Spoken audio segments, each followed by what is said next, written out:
Buckle up, the ride ain't over yet. Welcome back to Freedom Friday with Carl Gallups, the Oval Office of Gulf Coast Talk Radio.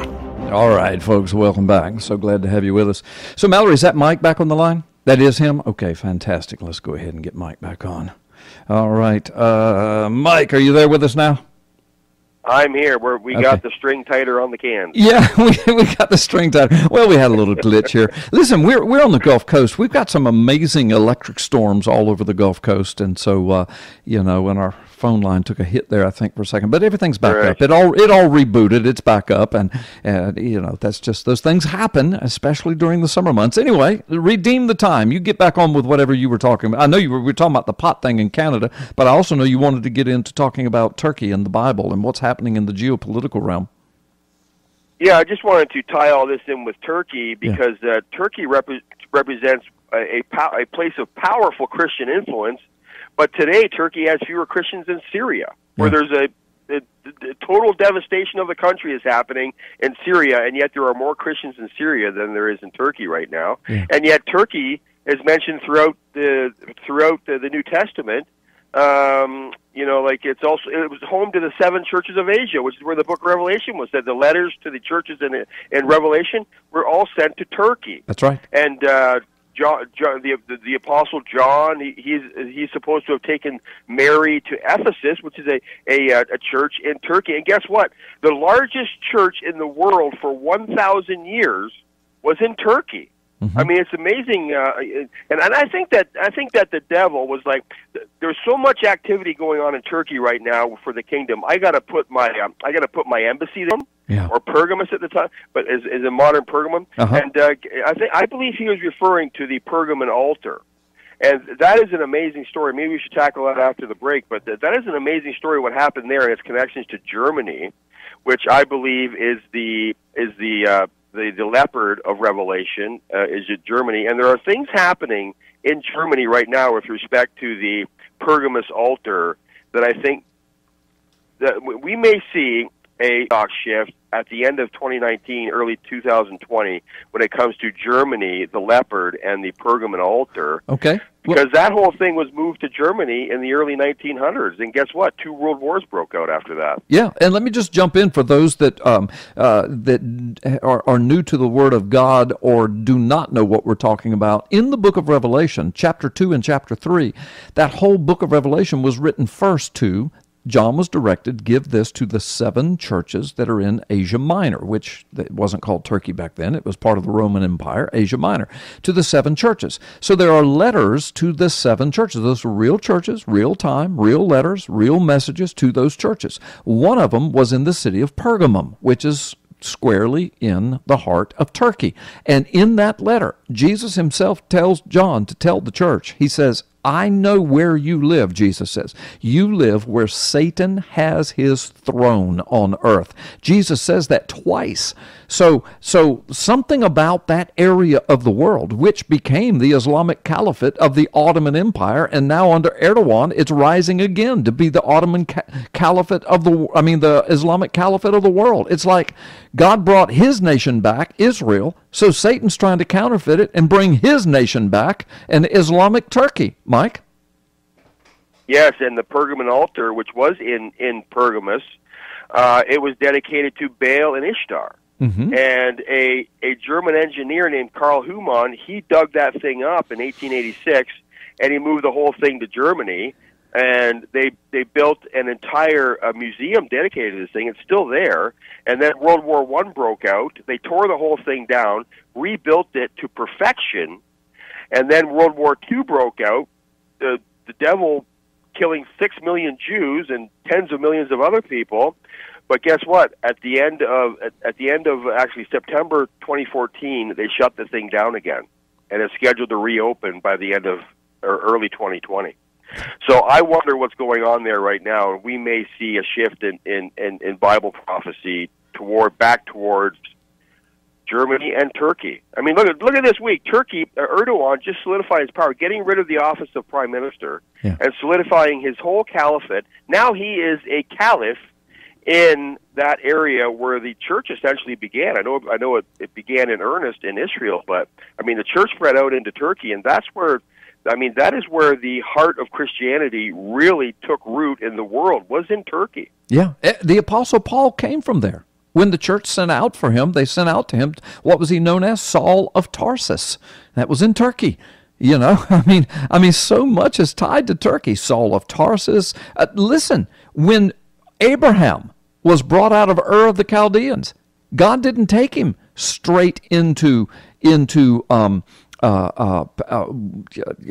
promised land, Canaan. He took him first to Haran, Haran, which if you look on a map of the ancient world, it was in what's now Turkey. I mean, hey, when Noah's Ark came to rest on the mountains of Mount Ararat, where's that? Turkey. The Euphrates River, where's the head of it? Turkey. I mean, there's something about that, brother, that area up there that is very, very spiritual, and now it's like 98%, 99% Muslim. But anyway, Christians were first called Christians in Antioch, which is in Turkey. Yes. So we have that going on, Well. and so really Christianity, as we know it today, Christianity first took root in Antioch, which is in Turkey, and we have all of this stuff going on in Turkey, and then we have this Pergamon altar. Okay, so I did some research on this thing, and we've done a show on this before, but it's dedicated to Baal and Ishtar, and the two principal deities of ancient Babylon were Baal and Ishtar, right? And Baal was the god of war. Think about this now. So this guy, this engineer, he goes into Turkey. He digs up all these fragments of this Pergamon altar, and he gathers all this up. And by the early 1900s, he had built this thing in this museum, but it was kind of shoddy. Like you couldn't really walk around it. It was really poorly constructed.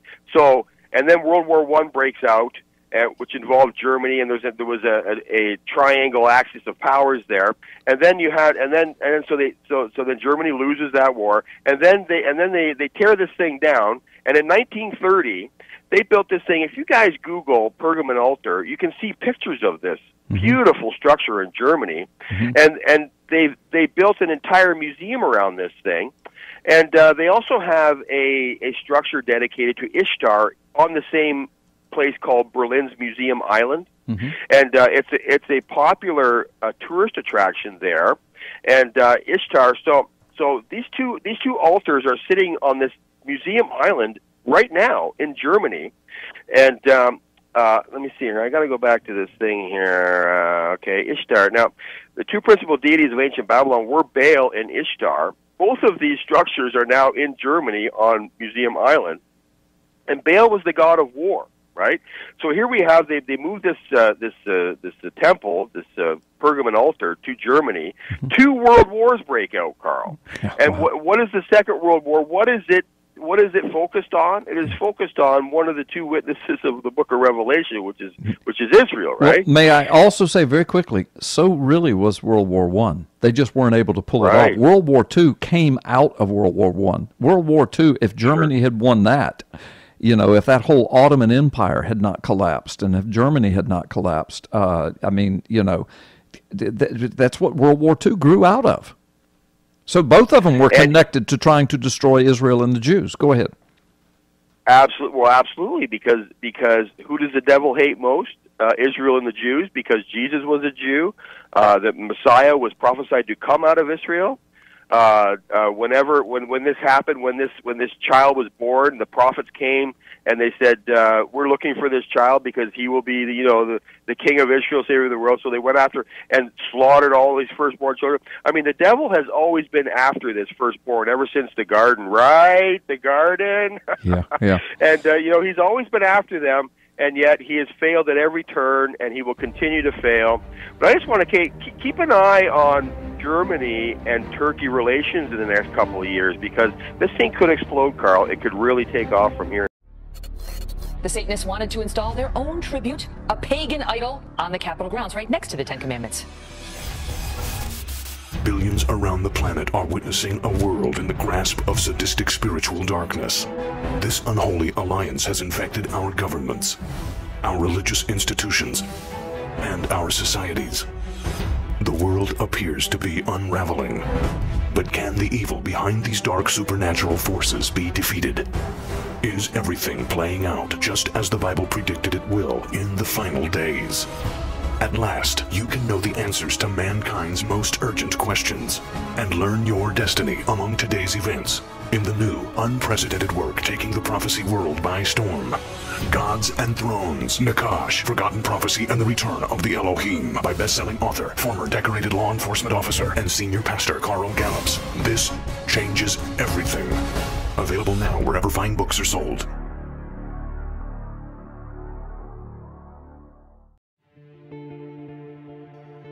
American Survival Wholesale is proud to sponsor this ministry and their efforts to shed light on the issues that face our nation. As a veteran and Christian-owned and operated company, we support the freedom to express these Christian principles. We all understand the importance of being prepared. After witnessing the devastation of Hurricanes Harvey, Irma, and the wildfires that affected so many, please support this ministry by clicking on the link below and check out the amazing alt media package for our listeners. Plus, if you use the promo code PNN Radio, that's PNN Radio, you will receive free shipping, a savings of up to $200. Just click on the link below, but please do it today. Your support means so much to this channel.